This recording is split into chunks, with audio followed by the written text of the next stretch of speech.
Jeremiah, called by God to prophesy to Judah, delivered a message of judgment intertwined with hope and restoration. His ministry, often marked by anguish and tears, warned the people of Judah about their unfaithfulness and idolatry, which would lead to God's judgment.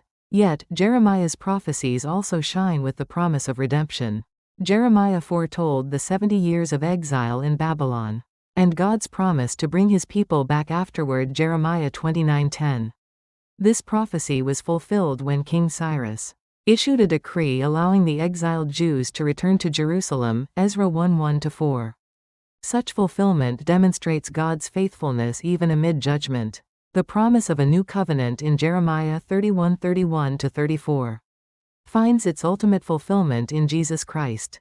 God's declaration, "I will put my law in their minds and write it on their hearts." Jeremiah 31:33 was realized through the work of Jesus and the indwelling of the Holy Spirit in believers. Hebrews chapter 8 directly references this prophecy, confirming Jesus as the mediator of this new covenant. In Jeremiah's prophecies, we see God's heart clearly. He is not just a God of judgment but also of mercy and steadfast love. His desire is for his people to repent and return to him. Even in the midst of warnings, God's intention is always to restore. Jeremiah's anguish reflects God's own pain over his people's rebellion, yet his love for them remains steadfast.